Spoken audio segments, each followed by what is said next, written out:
Hello, তোমরা সকলে কেমন আছো? আশা করি খুব ভালো আছো। আর আমিও খুব ভালো আছি। তো দেখো, পুরো রেডি হয়ে বেরিয়ে পড়বো এখন। তার জন্য পুরো রেডি হয়ে গেছি। তোমাদের সাথে পুরো লুকটা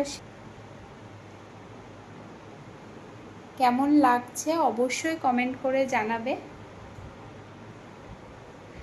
এখন বেরোবো, খাওয়া দাওয়া করে সেলুলার জেল, কোকোভিন বিচ আর ফ্ল্যাগ পয়েন্ট, আজকের ভিউ পয়েন্ট।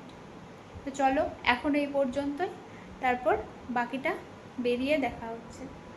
এই সেই সেলুলার জেল যেখানে আমাদের দেশের বহু স্বাধীনতা সংগ্রামী বন্দী ছিল এবং তাদের প্রাণ হারিয়েছিল। তো দেখো, আমরা সেলুলার জেলের সামনে চলে এসেছি, কিন্তু সেলুলার জেল সকাল থেকে মিড ডে মানে 12টা পর্যন্ত হয়তো খোলা ছিল, তারপর বন্ধ হয়ে গেছে, তারপর আবার দুপুর 2টো থেকে 3টে 5টা পর্যন্ত খোলা থাকবে।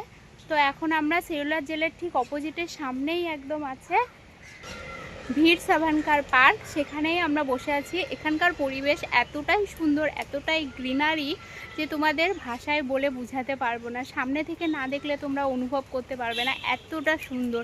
কিন্তু আন্দামানে এতটাই রৌদ্র আর এতটাই গরম, পুরো ঘেমে যাচ্ছি, মনে হচ্ছে সেই আমাদের উইন্টার থেকে চলে এসেছি সামারে।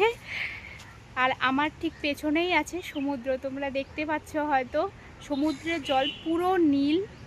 তো চলো তোমাদের পার্কটাকে একটু ঘুরে দেখাই, চলো সামনে দেখো। এই যে পার্কটার ভিউ এতটাই সুন্দর, এতটাই গ্রিনারি, বাচ্চারাও সব খেলা করছে। ওই সামনের দিকে ওখানে বিভিন্ন ধরনের স্টল আছে, এখানে সব স্ট্যাচুগুলো রয়েছে। আর ওই যে সামনে দেখতে পাচ্ছ রাস্তার ওই পারে সেলুলার জেল, এদিকে অনেক বসার জায়গা, গাছের নিচে ছায়া আছে, বসার জায়গা। আর ঠিক এই যে সামনে সমুদ্র, পুরো ব্লু জল, এতটাই সুন্দর লাগছে যে কি বলবো তোমাদের।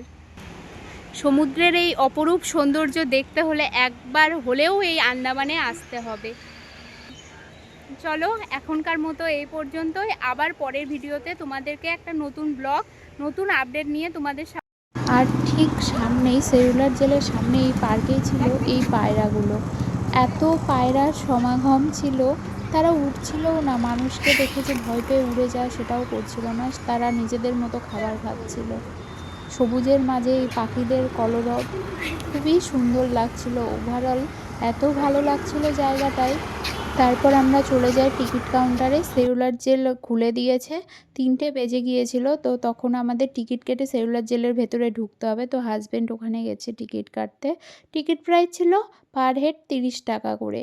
তো টিকিট কাটার পর আমরা ভেতরে ঢুকবো। ভিডিওটি কেমন লাগলো অবশ্যই তোমরা কমেন্ট করে জানিও।